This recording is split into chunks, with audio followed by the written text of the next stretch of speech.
नमस्कार दोस्तों, मैं आकाश हूँ। आज जो कहानी आप सुन रहे हैं, वो मैंने खुद लिखी है। यह एक काल्पनिक कहानी है। इसका किसी भी व्यक्ति या घटना से कोई संबंध नहीं है। आशा करता हूँ आपको यह कहानी पसंद आ रही होगी। यूट्यूब की पॉलिसी के कारण फ़ोटो की जगह गेम प्ले की वीडियो का उपयोग किया गया है। चलिए शुरू करते हैं जहाँ हमने कल ख़त्म किया था। कर्मचारियों ने ब्लूप्रिंट के आधार पर उनके लिए तुरंत संबंधित सामग्री तैयार कर ली। डोंग। जैसे ही प्रतियोगिता शुरू होने का संकेत देने वाली घंटी फिर बजी। उपस्थित 10 फोर्जिंग मास्टर्स ने तुरंत ही गहन फोर्जिंग कार्य में खुद को तल्लीन कर लिया। अथर्व मुस्कुराया। उसकी चेतना तुरंत वापस उसके मुख्य शरीर में लौट आई। ईस्ट सी सिटी इटर्नल नाइट गिल्ड की तीसरी मंजिल। अथर्व ने धीरे से अपनी आंखें खोलीं और आलस से अंगड़ाई ली। बटलर फू, एक बर्तन में बढ़िया साफ चाय लाओ। बस अभी लाता हूँ युवा स्वामी। बटलर फू ने जवाब दिया और थोड़ी देर बाद एक उत्तम चाय के बर्तनों का सेट लेकर अंदर आ गया। अथर्व टेलीविजन पर लाइव प्रसारण का आनंद लेते हुए आराम से अपनी सुगंधित चाय की चुस्कियां ले रहा था। वह इतना मूर्ख नहीं होगा कि खुद जाली नोट बनाने जैसे थकाऊ और उबाऊ काम में लगे। क्या इसे स्मार्ट कोर एआई पर छोड़ देना बेहतर नहीं होगा? स्मार्ट कोर एआई के नियंत्रण में ओएजी की हर गतिविधि अत्यंत सटीक थी और किसी भी बाहरी कारक से बिल्कुल भी प्रभावित नहीं थी। और उसके मुख्य शरीर को बस चुपचाप चाय पीनी थी और प्रतियोगिता के परिणामों की प्रतीक्षा करनी थी। स्काईफायर सिटी फोर्जिंग प्रतियोगिता का स्थल। सभी को लगा था कि ओएजी हार मान लेगा, लेकिन इस समय उसके चेहरे पर अविश्वसनीय रूप से एकाग्रता का भाव था। उन्होंने दूसरों की तरह पहले जटिल सामग्रियों से निपटा नहीं। इसके बजाय उन्होंने सबसे पहले लेवल 50 के लड़ाकू जूतों का ब्लूप्रिंट उठाया और उसका ध्यानपूर्वक अवलोकन किया। उनके कार्यों ने तुरंत लाइव प्रसारण कक्ष में मौजूद दोनों मेजबानों का ध्यान आकर्षित किया। ओह! महान गुरुजी, ओएजी की हरकतें बाकी लोगों से थोड़ी अलग लगती हैं। ऐसा लगता है कि वह पहले उस पौराणिक श्रेणी के हथियार को बनाने की योजना नहीं बना रहा है। सबकी निगाहों के सामने एआई ओएजी ने हरकत की। उसने हथौड़ा उठाया और भट्टी में आग भड़क उठी। इससे पहले सभी का ध्यान नाकामुरा राजू की आकर्षक और अनोखी ज्वालाओं की ओर आकर्षित हुआ था। अब जब उन्होंने अपनी निगाहें ओएजी पर टिका दी, तो उन्हें आखिरकार समझ में आ गया कि सादगी की ओर लौटने का क्या अर्थ होता है। उनके हथौड़े की हर चोट अविश्वसनीय रूप से सटीक थी, जरा सी भी चूक नहीं होती थी। हर उछाल बिल्कुल सही था, पानी की तरह बह रहा था। यह महज जाली दस्तावेज बनाने का मामला नहीं रह गया था। यह लय और सुंदरता से भरपूर नृत्य जैसा था। हालांकि ठीक उसी समय जब सभी लोग मंत्रमुग्ध होकर देख रहे थे, टकराना। एक धीमी सी आवाज वाला विस्फोट। ओएजी के हाथ में लगभग बन चुका बूट का भ्रूण अचानक फट गया और हर तरफ चिंगारियां उड़ने लगीं। जालसाजी विफल रही। अफसोस। दर्शक दीर्घा में अफसोस भरी आहों की गूंज सुनाई दी। लाइव ब्रॉडकास्ट रूम में बुलेट कमेंट्स भी। मुझे पता था कि लहर के साथ स्क्रॉल हो रहे थे।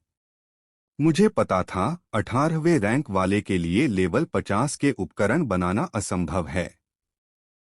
वह अभी भी बहुत छोटा है, उसकी महत्वाकांक्षा तो आसमान छू रही है, लेकिन उसका भाग्य कागज की तरह पतला है। हालांकि ओएजी के चेहरे के भावों में कोई बदलाव नहीं दिखा। उसने बड़ी शांति से बेकार पड़ी सामग्रियों को एक तरफ हटा दिया और सामग्रियों का दूसरा सेट निकाल लिया। खनक खनक, झंझना झंझना। हथौड़े की तेज आवाज फिर से गूंज उठी। वह किसी भी असफलता से अप्रभावित प्रतीत होता था, अब भी एकाग्रचित्त और सटीक था।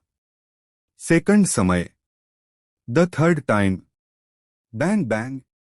लगातार 2 असफलताएं। हर बार ओएजी एक पल भी नहीं रुकती थी और बिना किसी झिझक के अगले काम की ओर बढ़ जाती थी। हालांकि वह बार बार असफल होता रहा। वहां मौजूद दर्शक और लाइव ब्रॉडकास्ट रूम में बैठे लोग धीरे धीरे उनकी मौन दृढ़ता से प्रभावित हो गए। वह हार मानने की कोशिश नहीं कर रहा था।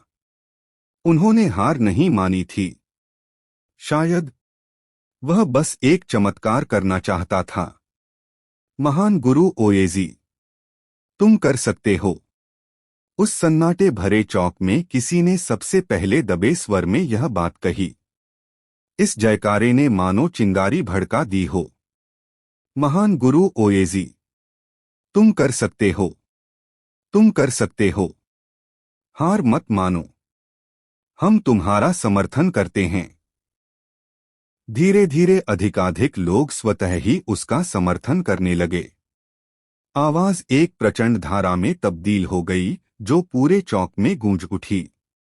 और इस तरह चौथे प्रयास में, जब उन लड़ाकू बूटों ने ठंडे पानी के कुंड में सिसकने जैसी आवाज की, लेकिन वे फटे नहीं बल्कि एक चमकदार बैंगनी रोशनी बिखेरी। पूरा आयोजन स्थल उत्साह से भर उठा। वह सफल हो गया। हे भगवान, वह सफल हो गया। असंख्य लोग अपनी सीटों से खड़े हो गए और उत्साह से अपने हाथ लहराने लगे। उसने किया। उसने सचमुच कर दिखाया। 18वें रैंक का जालसाज सचमुच लेवल 50 के उपकरण बना सकता था। उन्होंने इतिहास रच दिया। इटर्नल नाइट गिल्ड की तीसरी मंजिल। अथर्व, जो लाइव प्रसारण देख रहा था और बटलर फू के साथ दोपहर की चाय पी रहा था, ने अपनी आंख के कोने को पोंछा। क्या हो रहा है? लगता है मैं भी किसी बुरी आत्मा से प्रभावित हो गया हूं। यह वाकई प्रेरणादायक है। जोरदार जयकार सुनकर शेष 9 फोर्जिंग मास्टर्स के चेहरे पर जटिल भाव थे। इस तरह के धूमधाम को देखकर अगर किसी को सच्चाई न पता हो तो वह सोचेगा कि ओएजी नाम के उस व्यक्ति ने पहले ही चैंपियनशिप जीत ली है। क्या इतना उत्साहित होने की जरूरत है? खास तौर पर मास्टर गैंग गुरु को इस समय अपने पूरे जबड़े में तेज दर्द महसूस हो रहा था। उन्हें पता था कि उन्हें पहले वे कठोर शब्द नहीं कहने चाहिए थे। अब तो अच्छा हुआ, उसकी सारी बेइज्जती हो गई और उसने बिना किसी कारण के मास्टर की उपाधि प्राप्त कर ली है। एक युवा बदमाश को अपना गुरु मानकर उसके सामने सिर झुकाने और स्वीकार करने के विचार से ही गिरोह के उस्ताद की मानसिकता थोड़ी सी हिल गई। वह जितना ज्यादा इसके बारे में सोचता गया उतना ही उसका गुस्सा बढ़ता गया और उसके हाथ में मौजूद हथौड़ा उसे कुछ पाउंड भारी लगने लगा। लेकिन अगले ही पल टकराना, एक धीमी सी धमक। उसके हाथ में जो उपकरण वह गढ़ रहा था वह अचानक फट गया। इस बिंदु पर उनकी मानसिक स्थिति पूरी तरह से बिगड़ गई।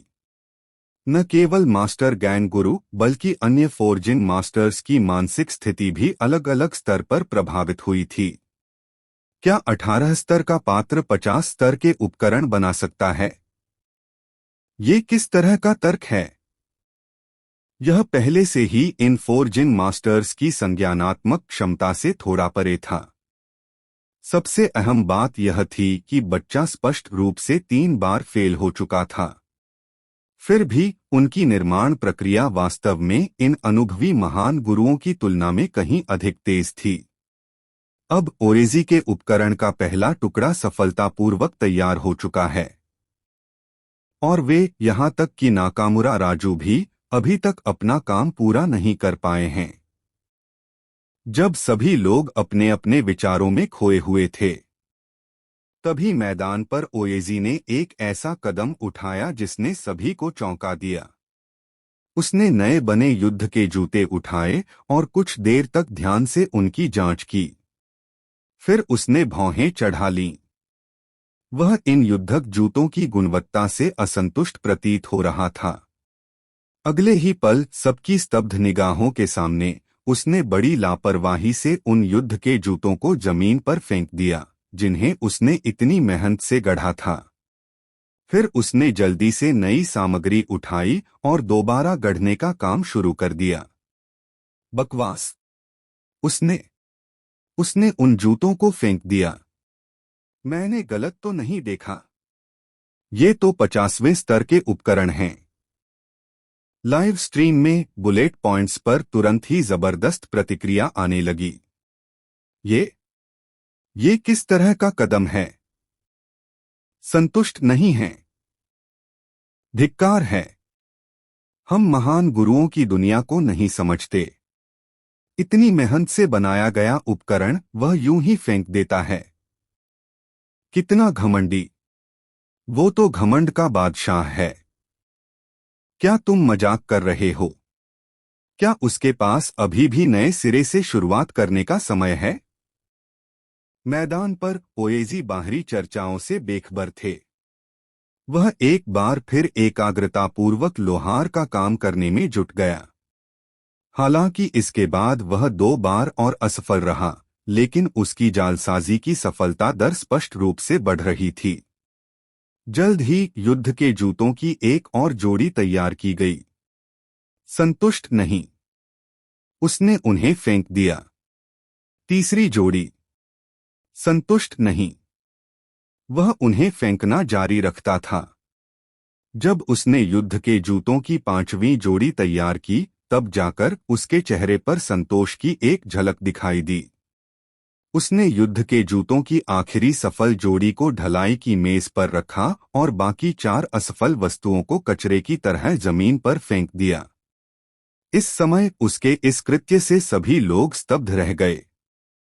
वह न केवल 50वें स्तर के उपकरण बना सकता था, बल्कि उसके पास चुनने के लिए और भी अधिक उपकरण बनाने का पर्याप्त समय भी था।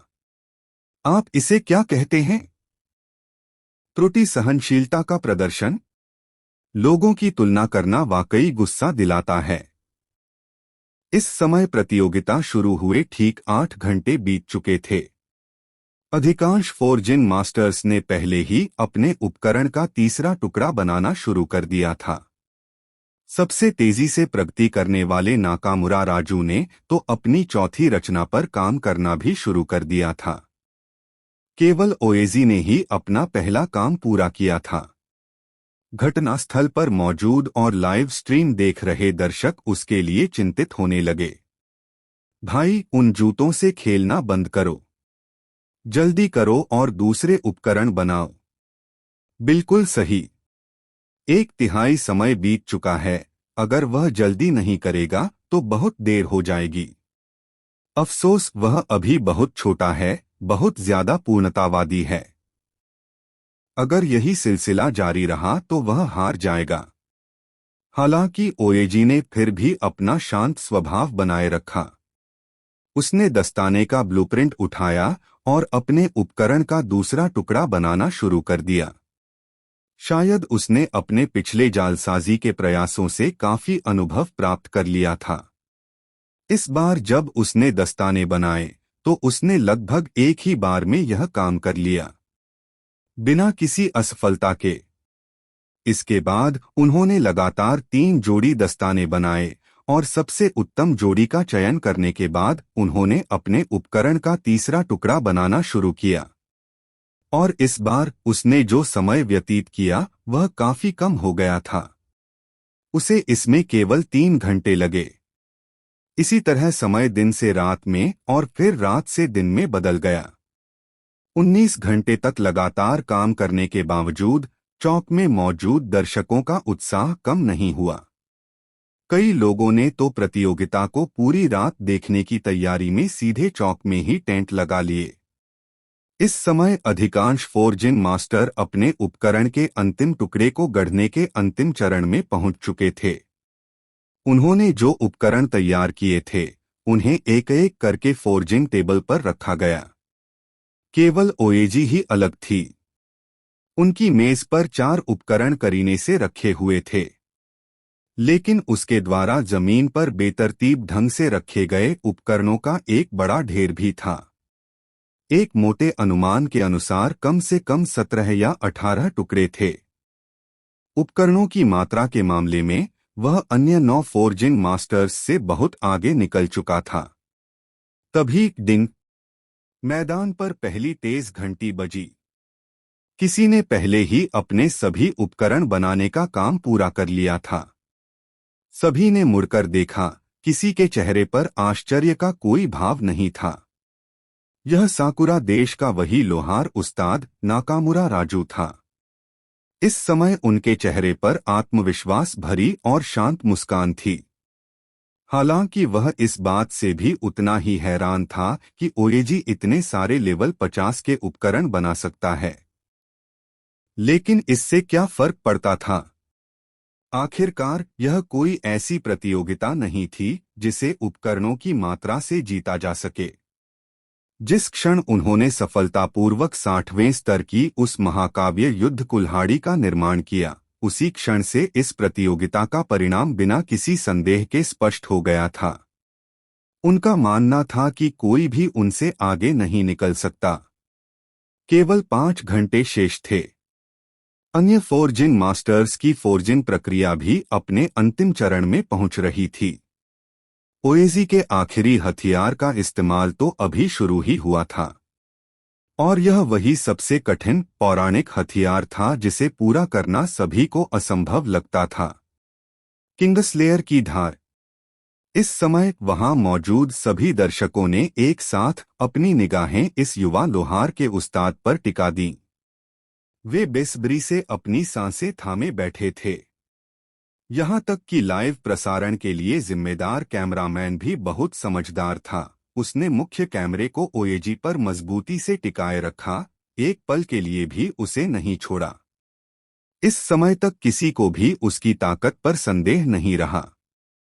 हर कोई बस यही देखना चाहता था कि क्या यह महान गुरु ओएजी, जिन्होंने उन्हें बार बार चौंकाया और आश्चर्यचकित किया था, एक बार फिर चमत्कार कर सकते हैं। जिया देश ने सचमुच बहुत लंबे समय से किसी ऐसे कुशल कारीगर को नहीं देखा था जो पौराणिक गुणवत्ता वाले उपकरण बनाने में सक्षम हो। शुरू में इनकार और उपहास से लेकर धीरे धीरे सभी के दिलों में संदेह पैदा हो गया, और अब उनके भीतर आशा की एक धुंधली सी किरण भी चुपचाप उभर आई थी। क्या वह सचमुच ऐसा कर सकता है? सभी की निगाहों के सामने ओएजी ने गहरी सांस ली और उसका चेहरा बेहद एकाग्र हो गया। उसने योजना के अनुसार आवश्यक सभी सामग्रियों को सावधानी पूर्वक व्यवस्थित किया, उन्हें श्रेणियों में बांटा और आसानी से पहुंच योग्य स्थान पर रखा। हर गतिविधि में एक अनुष्ठानिक भाव समाया हुआ था, मानो वह जो करने वाला था वह कोई जालसाजी नहीं बल्कि एक पवित्र अनुष्ठान था। अंत में उसने सबसे महत्वपूर्ण सामग्री, नीला गहरा राक्षसी लोहा, को उठाया और उसे भयंकर रूप से जलती हुई भट्टी में डाल दिया। उन्होंने आधिकारिक तौर पर प्रथम श्रेणी के उच्च गुणवत्ता वाले उपकरणों का निर्माण शुरू किया। इटर्नल नाइट गिल्ड, तीसरी मंजिल। अथर्व ने अभी अभी नाश्ता खत्म किया था। उसकी निगाहें लाइव प्रसारण स्क्रीन पर पड़ी, जो शांत जल की तरह स्थिर थी। बाकी सभी लोगों की आशंकाओं की तुलना में वह सबसे शांत था। फोर्जिंग गिल्ड में दिनरात काम करते हुए ओएजी के पास लंबे समय से पौराणिक उपकरण बनाने की क्षमता थी। यही वह आत्मविश्वास था जिसके कारण अथर्व ने नाकामुरा राजू की चुनौती को इतने निर्णायक रूप से स्वीकार किया। जिया देश के दिव्य शिल्पकार आज से पूरी दुनिया का ध्यान अपनी ओर आकर्षित करेंगे। ऊंचे चबूतरे पर मोहन दास की भौहें सिकुड़ी हुई थीं। उन्हें यह बात बिल्कुल समझ नहीं आई। ओएजी नाम का यह युवक आखिर सोच क्या रहा था? पौराणिक उपकरणों का निर्माण करना पहले से ही बेहद मुश्किल था।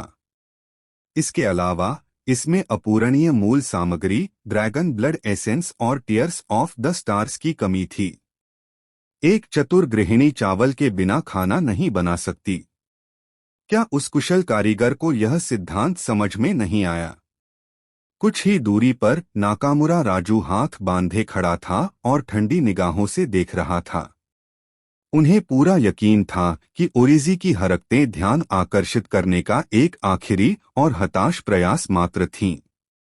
लेकिन किसी कारणवश उसके दिल में हल्की बेचैनी और भी बढ़ गई। ऐसा लग रहा था मानो कुछ ऐसा होने वाला है जो उसके नियंत्रण से परे है। सबकी निगाहों के सामने ओएजी आखिरकार वहां से चले गए। बस उसकी मानसिक ऊर्जा से प्रज्वलित होकर भट्टी की लपटें पल भर में भड़क उठीं और उनका रंग गहरे लाल से बदलकर शुद्ध सफेद हो गया। भट्टी के अंदर मौजूद नीला गहरा राक्षसी लोहा अत्यधिक उच्च तापमान के कारण तेजी से नरम हो गया और उससे धात्विक तरल पदार्थ निकलने लगा। परिष्करण संलयन आकार देना। हर कदम पाठ्यपुस्तक की तरह सटीक और त्रुटिहीन था। यह महज जालसाजी नहीं रह गई थी, यह एक उत्कृष्ट कलात्मक प्रदर्शन था। ठीक उसी तरह जैसे तलवार के भ्रूण का प्रारंभिक निर्माण हुआ था। ओएजी ने अपने हाथ में हथौड़ा रोक दिया। उसने अपना बायां हाथ हथेली ऊपर की ओर करके बढ़ाया। उसकी हथेली से धीरे धीरे अलौकिक नीली रोशनी की लकीरें बहने लगीं, मानो तारों की एक बहती नदी हो। वे प्रकाश हवा में संघनित होकर अंतः पदार्थ के दो मायावी, निरंतर बदलते हुए पिंडों में तब्दील हो गए।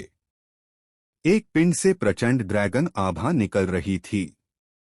दूसरा तारा तारों की तेज रोशनी से जगमगा रहा था।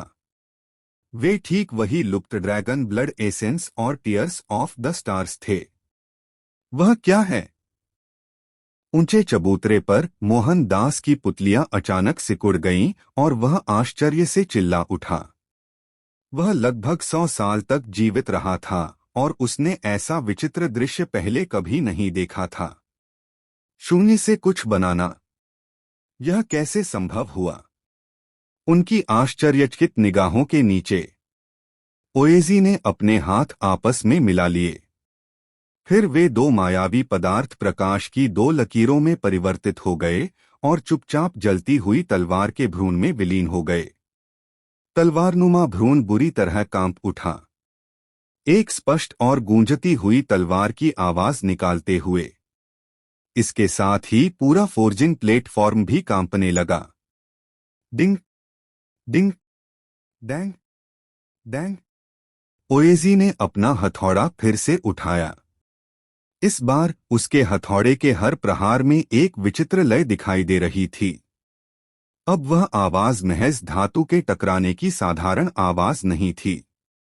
यह किसी प्राचीन युद्ध गीत की तरह था, भव्य और वीरान। प्रतियोगिता स्थल पर अन्य फोर्जिंग मास्टर जो अभी भी कड़ी मेहनत कर रहे थे, उन्होंने भी अपनी गतिविधियां रोक दीं। वे सभी एक साथ ऊपर देखने लगे। उनकी निगाहें सदमे से भरी हुई थीं क्योंकि वे उस युवा आकृति को घूर रहे थे। नाकामुरा राजू का चेहरा पूरी तरह बदल गया था। उसके चेहरे से आत्मविश्वास और संयम का कोई निशान नहीं बचा। इसके स्थान पर एक गहरा सदमा और भय उत्पन्न हुआ जो भीतर की गहराई से उभरा था।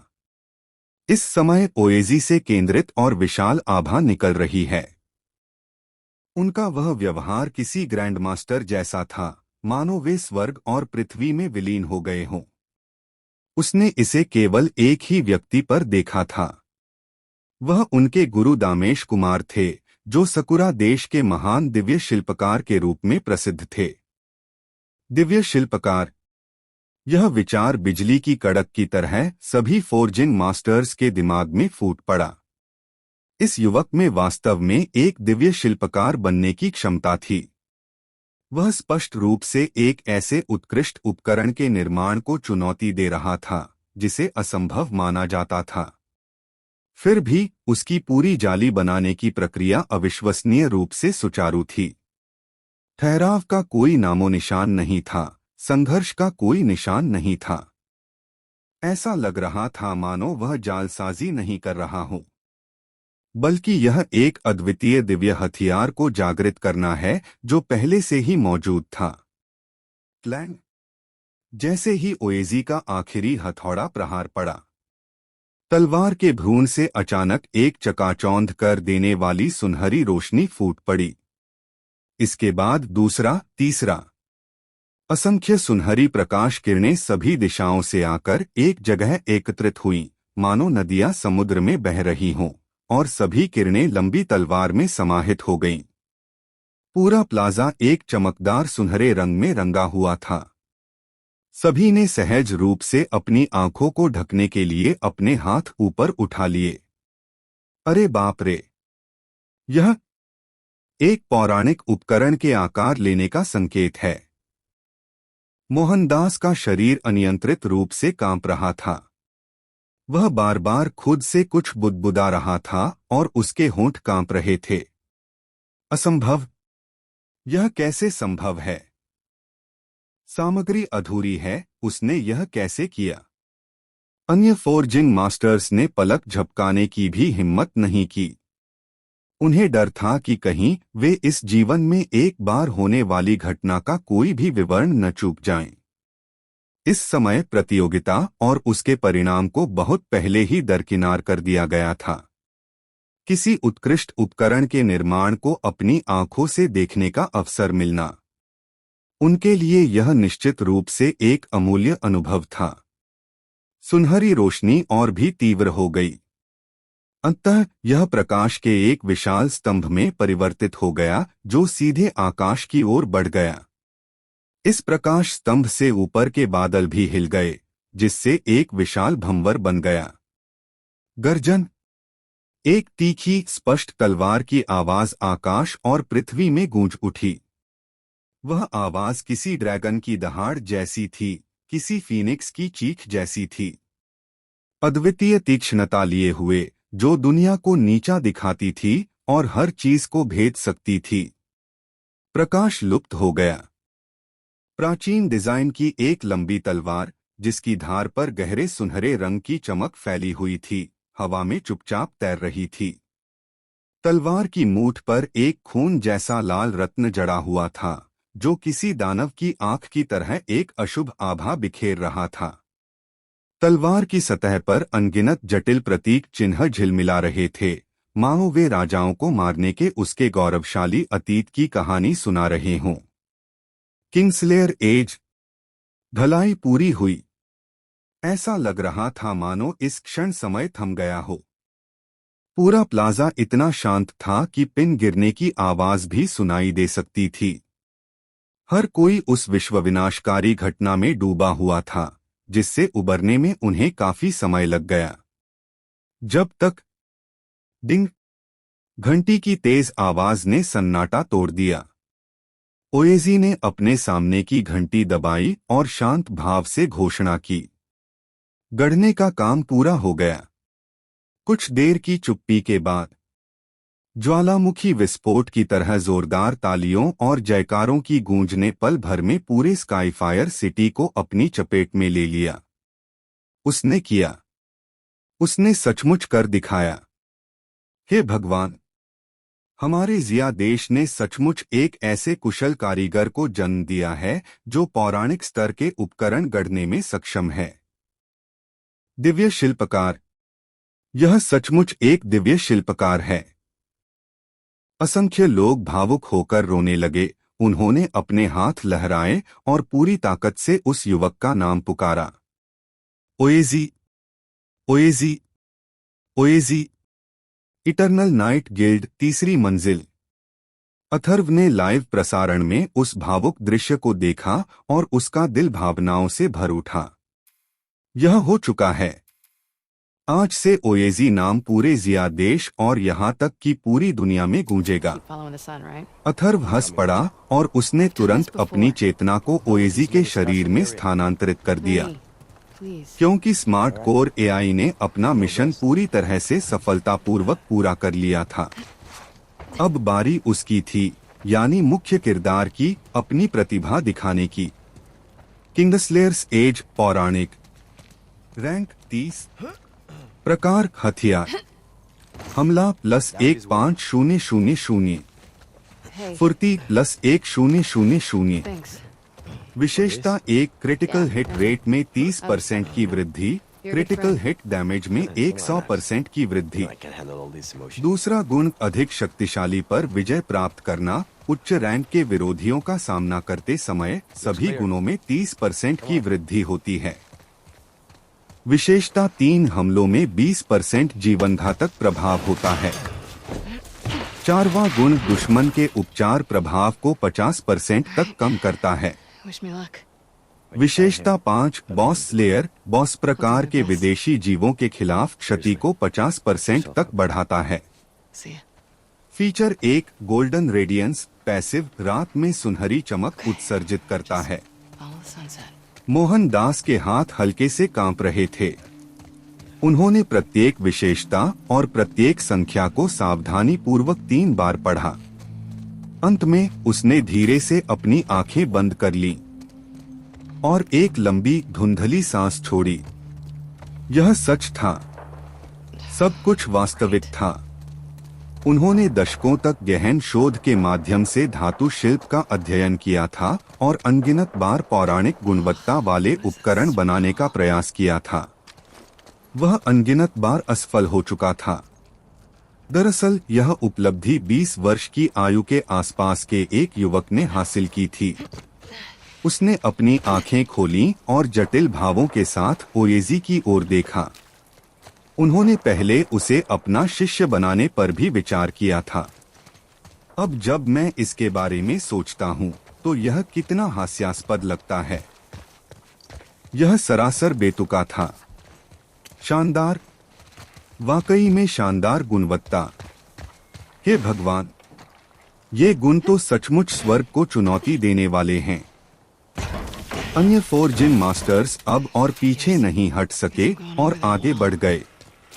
जब उन्होंने स्वयं उस भयावह विशेषता पैनल को देखा तो उनमें से प्रत्येक की सांसें थम गईं, उनके चेहरे सदमे से भर गए।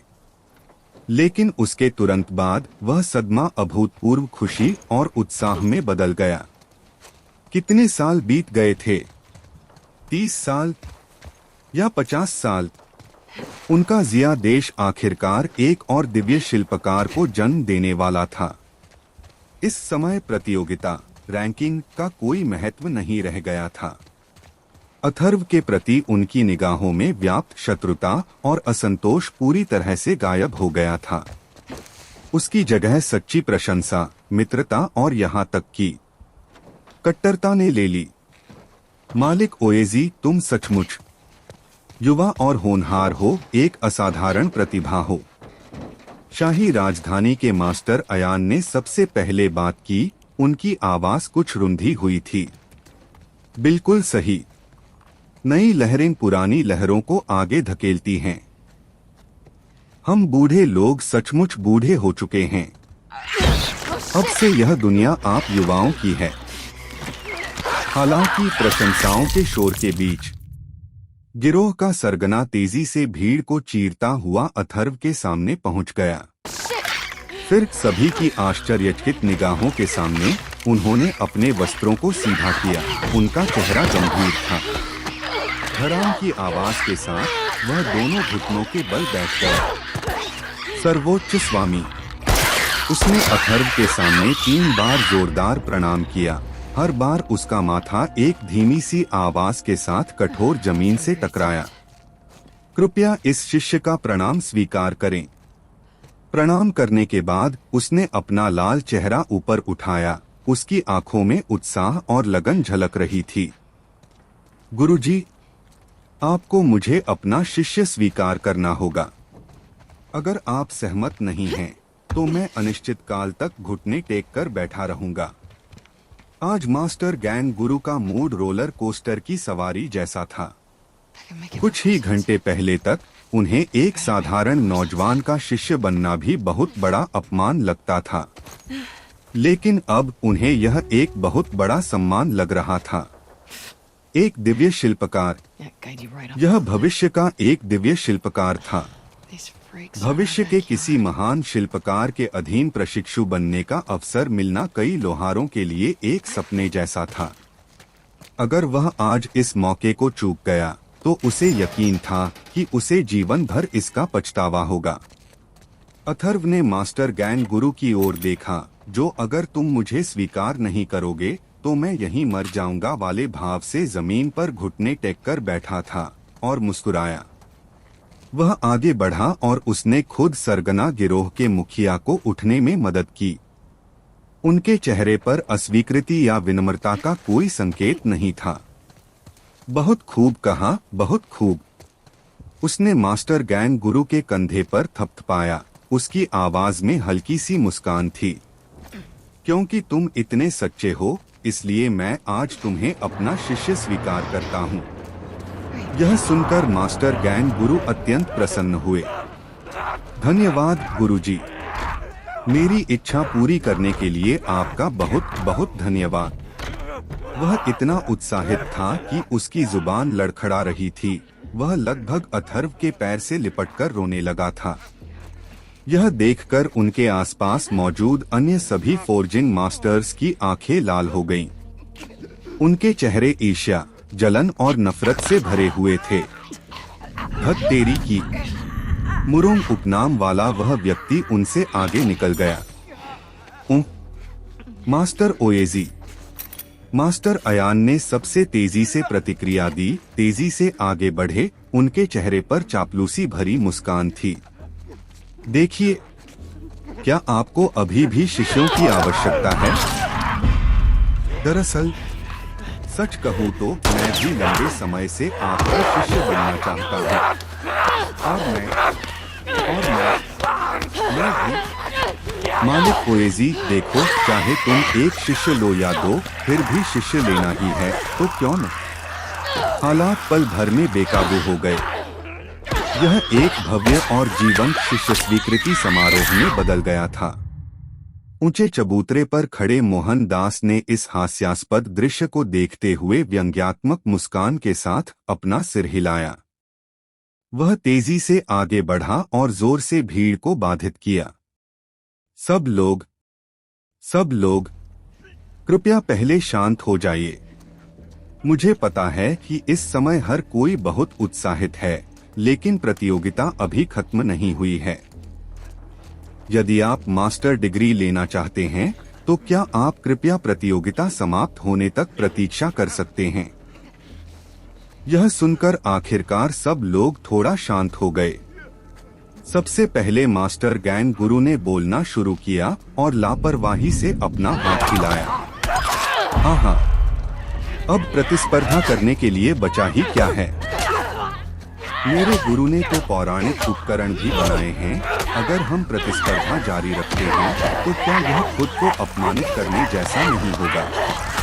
उसने अपना सिर घुमाया और अन्य महान गुरुओं की ओर देखा। वैसे भी मैं प्रतियोगिता में भाग नहीं ले रहा हूँ। मैं सीधे तौर पर अपना नाम वापस ले रहा हूँ। मास्टर अयान ने भी बार बार सिर हिलाया। बिल्कुल। हमारे और गुरु के बीच का अंतर ओएजी बादलों और कीचड़ के बीच के अंतर की तरह है। उससे प्रतिस्पर्धा जारी रखने का कोई मतलब नहीं है। हम भी हार मान रहे हैं। ठीक है, हार मान लो। मोहनदास की निगाहें सब पर घूम पड़ी। आप सभी को ऐसा ही लगता है? सभी ने एकमत होकर सिर हिलाया। मोहनदास ने असहाय होकर आह भरी और अंततः अपनी निगाहें अखाड़े के दूसरे छोर पर खड़े उस व्यक्ति की ओर घुमाईं, जो पूरे समय चुप रहा था।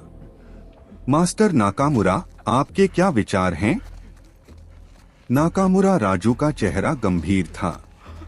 उसने ईर्ष्या और अनिच्छा से भरी आंखों से राजा के हत्यारे के किनारे को ध्यान से देखा। मोहनदास का प्रश्न सुनकर उसने ठंडी सी आवाज में घुरघुराहट की। उसकी आवाज कर्कश हो गई थी। अन्य महान गुरु शायद त्याग करना चाहें, लेकिन मैं नहीं। प्रतियोगिता अभी समाप्त नहीं हुई है, इसलिए विजेता का फैसला अभी नहीं हुआ है। हालांकि वह तलवार पौराणिक गुणवत्ता की है, लेकिन वह केवल एक ही श्रेणी में आती है।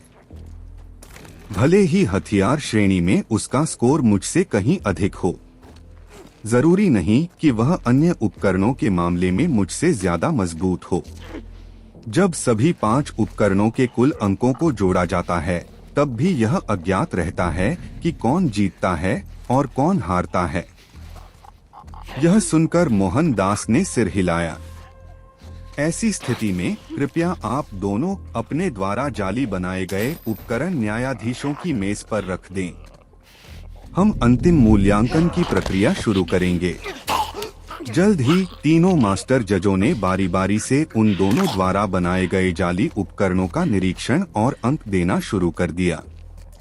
नाकामुरा राजू का सामान सबसे पहले उठाया गया।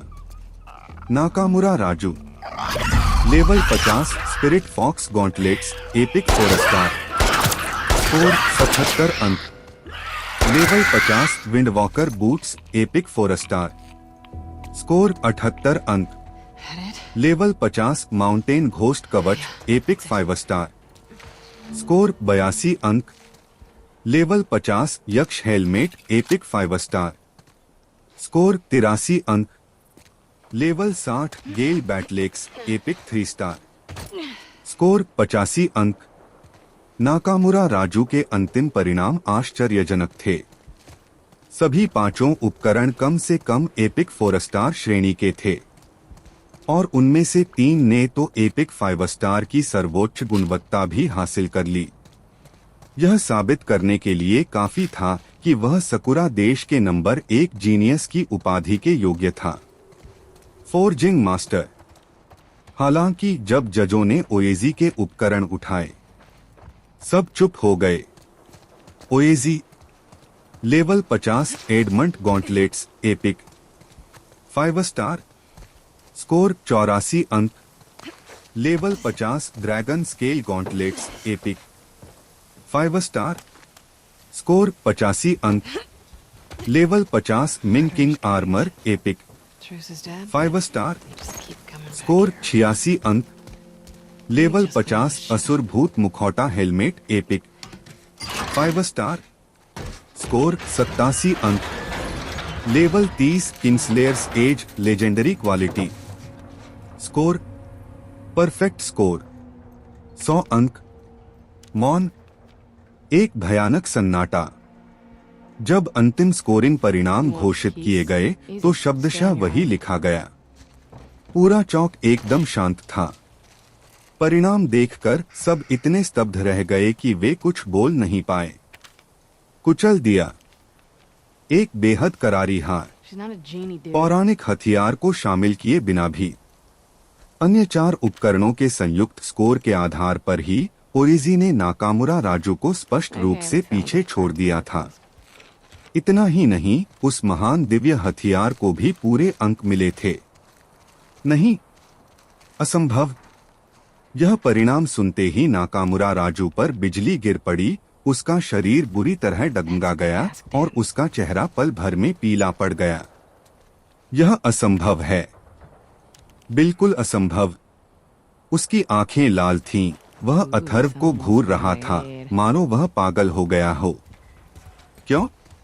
18वीं रैंक के रूप में आपका उपकरण ऐसा क्यों नहीं कर सकता? फोर्जिंग मास्टर, क्या इसकी गुणवत्ता इतनी उच्च है? मुझे विश्वास नहीं हो रहा। यह जरूर नकली है। तुम धोखा दे रहे हो। अथर्व उसकी हास्यास्पद शक्ल देखकर मुस्कुराया। उसने ओएजी को धीरे धीरे आगे बढ़ने के लिए प्रेरित किया। उसके चेहरे पर एक मासूम सी मुस्कान थी। मास्टर नाकामुरा, विजेता का फैसला हो चुका है। वह रुका। उसकी आवाज में चंचलता भरी हुई थी। क्या तुम मेरे पैरों के बीच रेंगने के लिए तैयार हो? क्या तुम उसके गुप्तांगों के नीचे रेंगने के लिए तैयार हो? जैसे ही ये शब्द उनके मुंह से निकले, कार्यक्रम स्थल पर मौजूद सभी निगाहें सर्चलाइट की तरह नाकामुरा राजू पर केंद्रित हो गईं। लाइव प्रसारण के लिए जिम्मेदार कैमरामैन ने इस बात को पूरी तरह से समझ लिया और लेंस को उसकी सीमा तक धकेलते हुए नाकामुरा राजू के चेहरे का 360 डिग्री बिना किसी डेड एंगल वाला क्लोजअप शॉट लिया। वह चेहरा, जो मूल रूप से काफी सुंदर था, अब पीला और फिर हरा पड़ गया था। एक सचमुच रंगीन दृश्य। लाइव प्रसारण कक्ष में नव वर्ष की आतिशबाजी की तरह उत्साहपूर्ण टिप्पणियां गूंज उठीं। इस नाकामुरा राजू को सच में लगा था कि हमारे जिया देश में कोई शिल्पकार प्रतिभा नहीं है। अब तो उसे मुंह पर तमाचा पड़ गया है ना। उसे न केवल महान गुरु के नीचे रेंगना पड़ता है ओएजी का गुप्तांग, लेकिन अब वो जाली काम भी नहीं कर सकता। हाँ, शानदार, यह सचमुच संतोषजनक है। एक शब्द, महान गुरु ओएजी कमाल की है। हर किसी की निगाहों का सामना करते हुए नाकामुरा राजू को ऐसा लग रहा था जैसे उसकी पीठ पर कांटे चुभ रहे हों। वह पूरी तरह से बेचैन था। उसके माथे से ठंडा पसीना टूटे हुए मोतियों की तरह लगातार टपक रहा था। उसने अनजाने में 2 कदम पीछे हटते हुए रोने से भी बदसूरत मुस्कान को जबरदस्ती चेहरे पर उतारा। हे। उसने माहौल को हल्का करने की कोशिश करते हुए एक सूखी हंसी। कल मैं आपसे बस मजाक कर रहा था महामहिम ओएजी, इसे गंभीरता से नहीं लेना चाहिए। इसे गंभीरता से नहीं लेना चाहिए। अथर्व ने यह देखा और ठंडी मुस्कान दी। क्या मास्टर नाकामुरा अपने वचन से मुकरने की योजना बना रहे हैं? उसने एक कदम आगे बढ़ाया और उस अदृश्य दमनकारी भावना ने नाकामुरा राजू की सांसें रोक दी। तो साकुरा देश के आप सभी लोग इतने अविश्वसनीय हैं? आप? ये शब्द सुनकर नाकामुरा राजू का चेहरा पीला पड़ गया और उसकी छाती तेजी से ऊपर नीचे होने लगी। उसने अपने दिल में उमड़ रहे गुस्से को जबरदस्ती दबाते हुए कुछ गहरी सांसें लीं और उसका हाव भाव फिर से नरम हो गया।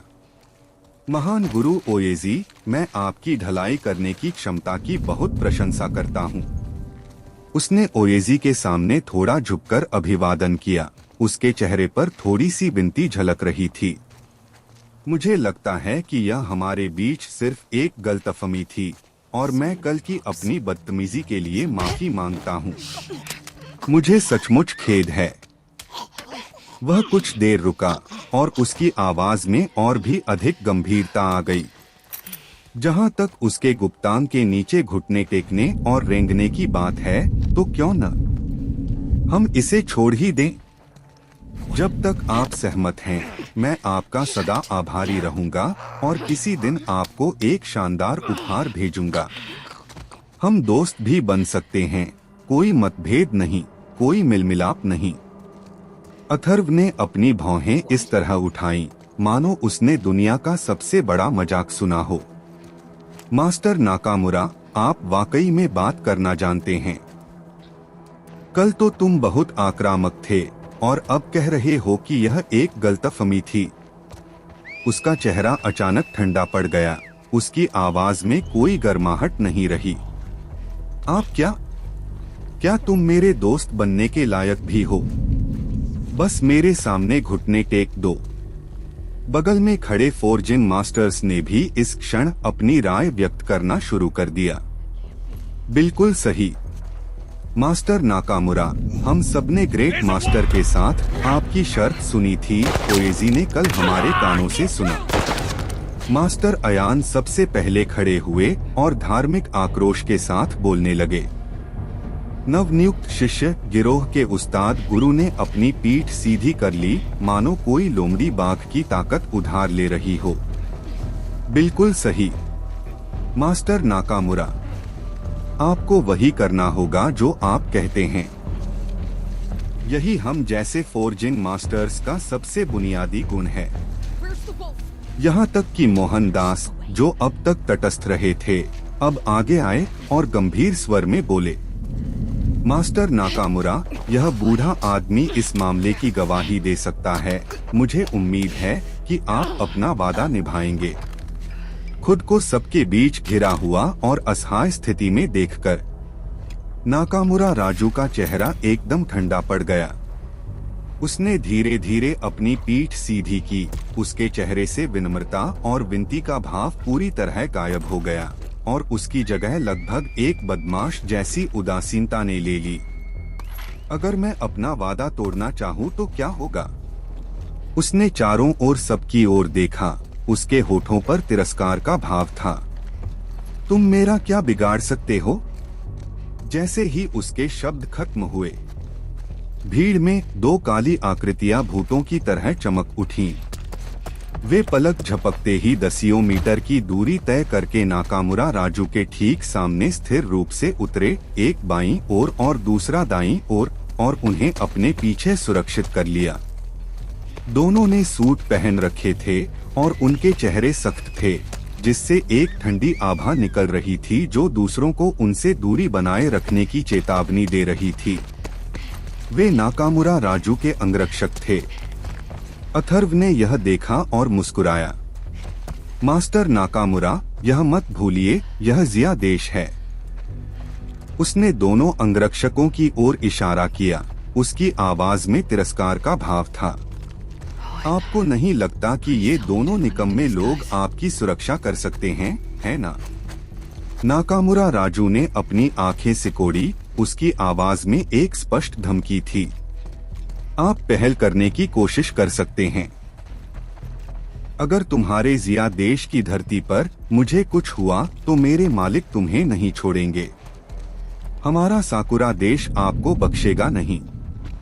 ठीक उसी समय जब हर कोई एक दूसरे का कट्टर दुश्मन बन चुका था। हाँ हाँ हाँ हाँ। चौक के एक छोर से अचानक एक जोरदार हंसी की आवाज सुनाई दी, जिससे तनाव टूट गया। सभी ने आवाज की दिशा में देखना शुरू कर दिया। उन्होंने एक मजबूत हट्टे कट्टे अधेड़ उम्र के व्यक्ति को देखा, जिसके शरीर पर कई टैटू थे।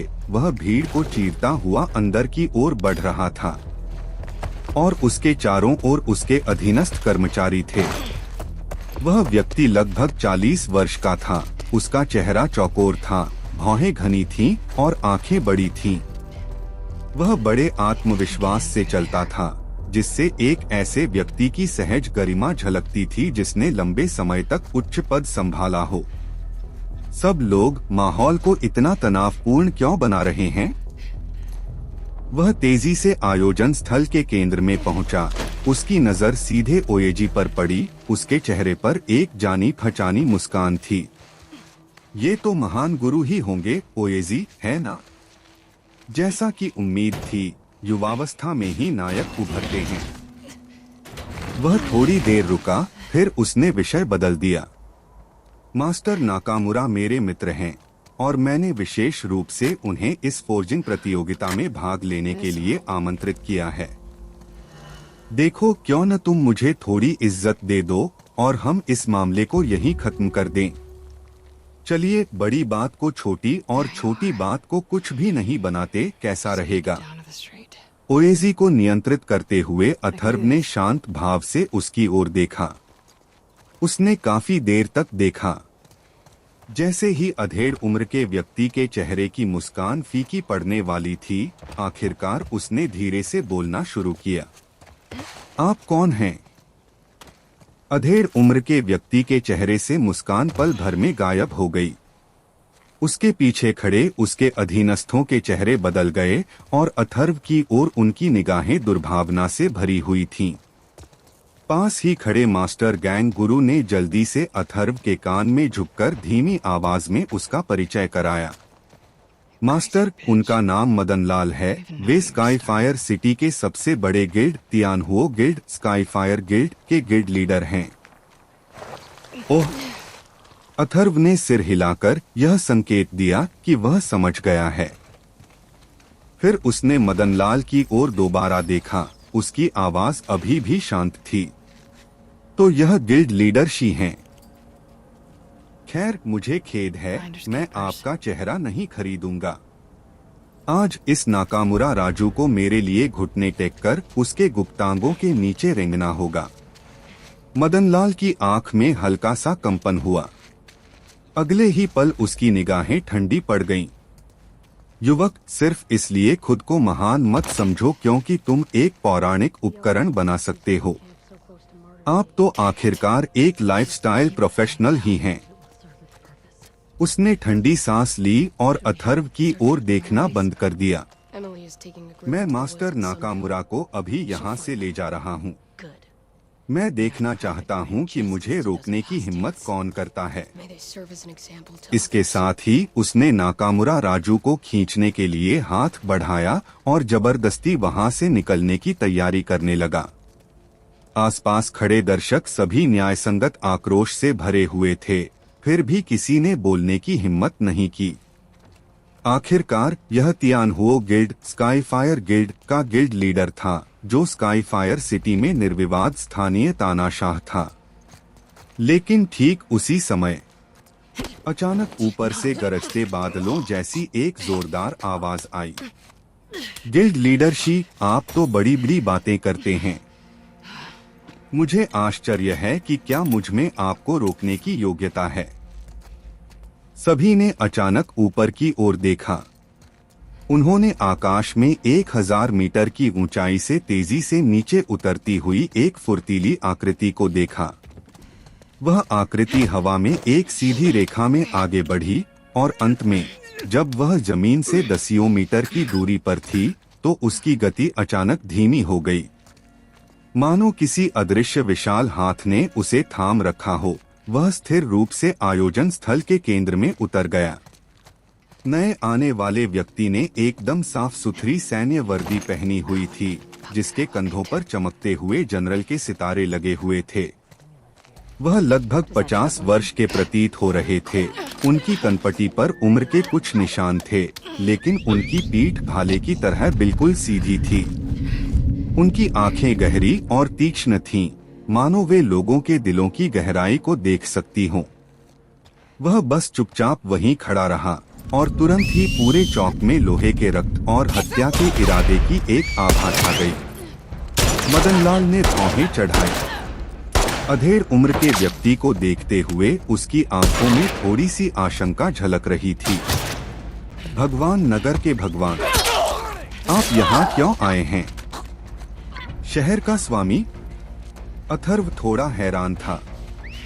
उन्हें उम्मीद नहीं थी कि इस मामले से स्काईफायर सिटी के लॉर्ड चिंतित हो जाएंगे, और वह समय पर पहुंच गया। आसपास मौजूद लोहार के उस्ताद भी होश में आ गए और उन्होंने तुरंत नवागंतुक के सामने आदरपूर्वक सिर झुकाया। नगर के स्वामी नमस्कार। उनके नवनियुक्त शिष्य गिरोह के सरगना ने जल्दी से अथर्व के कान में झुककर अपनी आवाज धीमी करते हुए उनका संक्षिप्त परिचय कराया। गुरुजी, मैं मनोहर दास हूँ, स्काईफायर सिटी का स्वामी। वह सेना में 2 सितारा जनरल भी हैं और चेयरमैन मोहनदास जुआने के दूसरे बेटे हैं। तब अथर्व ने समझदारी भरी नजर से देखा तो वह चेयरमैन मोहनदास के बेटे थे। उसने बगल में बैठे मोहनदास की ओर दबे स्वर में देखा। बुजुर्ग अध्यक्ष के चेहरे पर भावों में कोई बदलाव नहीं दिखा। ऐसा प्रतीत होता था कि पुराने अध्यक्ष ने नाकामुरा राजू के निर्लज्जतापूर्ण कृत्य की आशंका पहले ही जता दी थी। उसने व्यवस्था बनाए रखने के लिए अपने बेटे को पहले ही बुला लिया था। पुराना अदरक ज्यादा तीखा होता है। इसी क्षण मनोहर दास की तीक्ष्ण निगाहें निर्मल रूप से मदनलाल पर टिक गईं। आपके पास 10 सेकंड हैं। उनकी आवाज शांत थी, फिर भी उसमें एक अदम्य अधिकार झलक रहा था। नाकामुरा राजू को छोड़ दो, अपने लोगों को लेकर निकल जाओ। मदनलाल के चेहरे के भाव बार बार बदल रहे थे और उसके माथे पर पसीने की बारीक बूंदें दिखाई दे रही थीं। उसने हिम्मत जुटाकर बात कही। नगर के स्वामी, जनरल क्यूई ने मास्टर नाकामुरा को मेरी देखरेख में सौंपा था। शायद यही कारण हो सकता है। उन्होंने अपनी बात पूरी नहीं की थी। मनोहर दास से अचानक एक शक्तिशाली आभा फैल गई, मानो कोई पहाड़ नीचे की ओर दबाव डाल रहा हो। मनोहर दास की आवाज बर्फ की तरह ठंडी थी। क्या तुम्हें मेरी बात समझ नहीं आई? क्या मुझे अपनी बात दोहराने की जरूरत है? मदनलाल में अब पहले जैसा अहंकार दिखाने की हिम्मत नहीं बची थी। उस निर्मम हत्या की आभा के सामने उसे ऐसा महसूस हो रहा था जैसे वह एक कीमती हो जिसे किसी भी क्षण कुचला जा सकता है। उसने जल्दी से अपना सिर नीचे कर लिया। ठंडे पसीने से उसकी पीठ भीग गई थी। मैं ऐसा करने की हिम्मत नहीं करूंगा। मैं ऐसा करने की हिम्मत नहीं करूंगा। मैं अपने आदमियों को लेकर तुरंत निकल जाऊंगा। बोलने के बाद उसने नाकामुरा राजू की ओर दोबारा देखने की हिम्मत नहीं की। उसने अपने अधीनस्थों को इशारा किया, फिर भीड़ से बाहर निकल गया और बुरी हालत में वहां से चला गया। नाकामुरा राजू ने अपने आखिरी भरोसे को भागते हुए देखा और पूरी तरह से घबरा गया। उन्होंने मनोहर दास की ओर देखा और अपना अंतिम समर्थन व्यक्त किया। हे भगवान मो, मैं आपके जिया देश के जनरल करण द्वारा आमंत्रित एक विशिष्ट अतिथि हूँ। आप मेरे साथ ऐसा व्यवहार नहीं कर सकते। मनोहर दास के चेहरे के भाव अपरिवर्तित रहे, उनकी निगाहें अब भी बर्फीली थीं। माफी चाहता हूँ मास्टर नाकामुरा। चूंकि आप और महान गुरु ओएजी ने पहले ही शर्त लगा ली है, कृपया अपना वादा पूरा करें। मैं जनरल करण को खुद समझाऊंगा।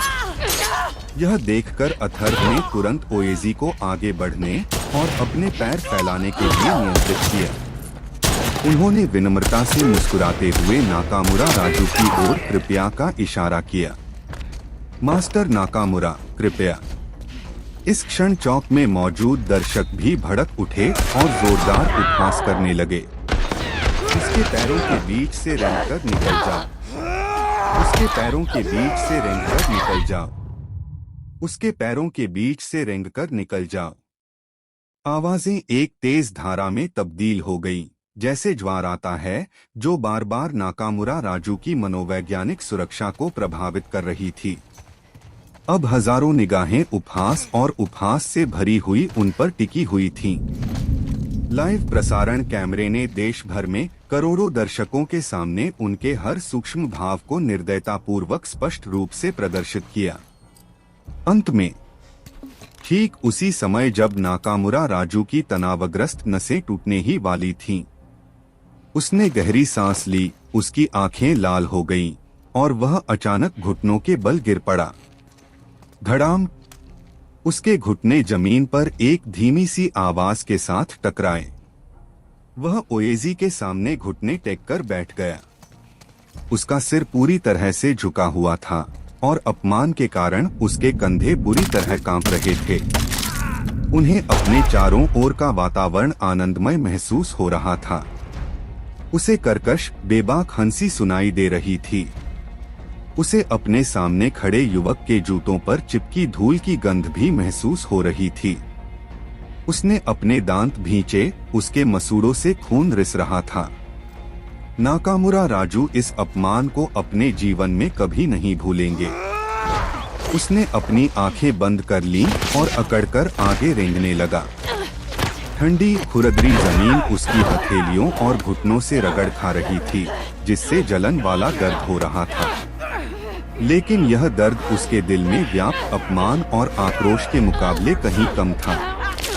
पहला दौर, वह ओएजी के गुप्तांगों के नीचे रेंग कर गया। दूसरा दौर, उसने और भी बेकाबू हंसी सुनी।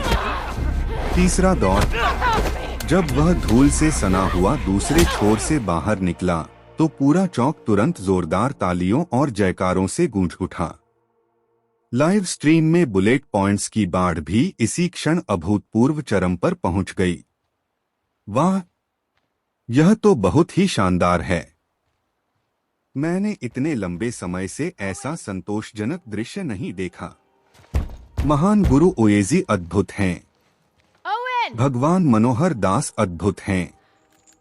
सच कहूँ तो लॉर्ड मनोहर दास का अभी अभी दिया गया "निकल जाओ" वाला जवाब बेहद दबंगई भरा था। उसे यही मिलना चाहिए था। सकुरा देश के लोगों को सकुरा देश वापस चले जाना चाहिए। नाकामुरा राजू जमीन से उठते समय कांप रहा था। उसने अपना सिर उठाया, उसकी आंखों में घोर आक्रोश भरा हुआ था और वह ओएजी को टकटकी लगाकर घूर रहा था। यह अपमान! वह एक एक शब्द करके बोल रहा था। उसकी आवाज इतनी कर्कश थी मानो सैंडपेपर रगड़ने से होती हो। What did you एक do? दिन मैं इसका दुगुना कर्ज चुकाऊंगा। Hold on. अथर्व ने उसकी शक्ल देखी, मानो वह उसे जिंदा ही खा जाना चाहता हो, फिर मुस्कुराया और अपना सिर हिलाया। उन्होंने एक बेहद आपत्तिजनक टिप्पणी भी की। आपको मौका नहीं मिलेगा। यह मत भूलो कि अब तुम किसी भी प्रकार का जाली काम नहीं कर सकते। यह भी हमारी शर्त का हिस्सा है। You guys मुझे doing उम्मीद okay? है कि मास्टर नाकामुरा Pretty much. अपना वादा निभाएंगे। Good.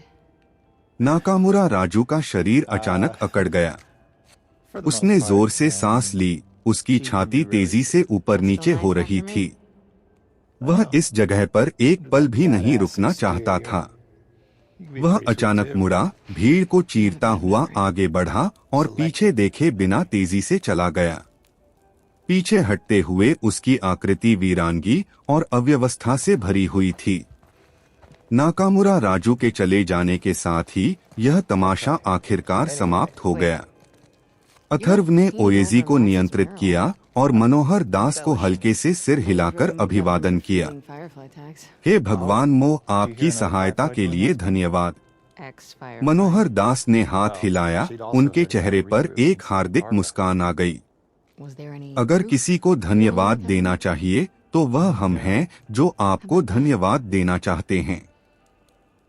हमारे जिया देश के लोहार उस्तादों की गरिमा को बनाए रखने के लिए धन्यवाद। इसी क्षण मोहन दास भी आगे बढ़े और जोर से घोषणा की। मैं घोषणा करता हूं कि यह डिवाइन स्मिथ ग्रैंड सेरेमनी सफलतापूर्वक संपन्न हो गई है। What's this? आइए हम महान गुरु को बधाई दें। ओएजी को इस गढ़ाई प्रतियोगिता का चैंपियन बनने के लिए बधाई। भूष। I see what you're doing. पूरा हॉल एक बार फिर उत्साहपूर्ण जयकारों से गूंज उठा। नाम दिव्य शिल्पकार। भीड़ के नारों के बीच ओएजी की गूंज लगातार सुनाई देती रही। I win? एक ही समय पर Better write my name up there. Atharva के दिमाग ने भी लंबे समय से प्रतीक्षित सिस्टम प्रॉम्प्ट को सुना। डिंग। क्वेस्ट दिव्य शिल्पकार का नाम। इस दिव्य शिल्पकार के भव्य समारोह की चैंपियनशिप जीते फोर्जिंग मास्टर प्रतियोगिता सफलतापूर्वक संपन्न हुई। क्वेस्ट रिवॉर्ड, प्रोफेशन और ड्रॉ चांस X1 जारी किया गया। अथर्व के होठों का कोना संतुष्टि भरी मुस्कान के साथ मुड़ गया। बहुत बढ़िया, चुनौती वाला मिशन सफलतापूर्वक पूरा हो गया। प्रोफेशन और प्राप्त हुआ। हालांकि अभी क्लोन नामक एक नए पेशे को चित्रित करने का समय नहीं था। कुछ दूरी पर मोहन दास पहले ही चार्मिंग स्पिरिट फायर युक्त क्रिस्टल कंटेनर को स्वयं उठाकर धीरे धीरे चलकर आ गए थे। वह अथर्व के सामने आया। उसके चेहरे पर भावों की झलक थी। सच कहूं तो शुरू में इस बूढ़े आदमी की आपके बारे में अच्छी राय नहीं थी। You're such a dick. मुझे लगा कि तुम बहुत घमंडी हो और दूसरों को नीचा समझते हो, लेकिन अब ऐसा लगता है कि यह बूढ़ा आदमी ही कमजोर नजर वाला था। अथर्व की ओर उनकी निगाहें प्रशंसा और उम्मीद से भरी हुई थीं। आपके पास पूंजी है। बधाई हो महान गुरुजी। ओएजी, मुझे आशा है कि भविष्य में आप हमारे जिया देश के लिए और भी उत्कृष्ट उपकरण बनाएंगे और हमारे जिया देश के अगले सच्चे दिव्य शिल्पकार बनेंगे। अथर्व ने ओएजी को नियंत्रित किया, शांतिपूर्वक ए ग्रेड की उत्कृष्ट आग का गुच्छा लिया और मुस्कुराते हुए उसे धन्यवाद दिया। मोहन दास ने सिर हिलाया और पूछना जारी रखा, महान गुरु कौन हैं? ओएजी की भविष्य की योजनाएं क्या हैं? इस बुजुर्ग व्यक्ति की राय में डोंगहाई शहर अभी भी थोड़ा ज्यादा दूरस्थ है। Put my score up. तुम्हारा वहां रहना एक उथले तालाब में फंसे अजगर के समान है। प्रतिभा की सच्ची बर्बादी है। He's gonna find out I was here. और स्काई फायर सिटी में हम गढ़ाई के लिए जो संसाधन उपलब्ध करा सकते हैं वे शाही राजधानी में उपलब्ध संसाधनों से कम नहीं हैं। यदि आपके मन में कोई विचार हो तो तियानहुओ सिटी फोर्जिंग एसोसिएशन के दरवाजे आपके लिए हमेशा खुले हैं। यह सुनकर अथर्व ने बिल्कुल उचित विचारशील भाव प्रदर्शित किया। Is it that boat अध्यक्ष captain's महोदय body? मोहनदास, आपके उच्च सम्मान के लिए धन्यवाद। मैं इस पर गंभीरता से विचार करूंगा।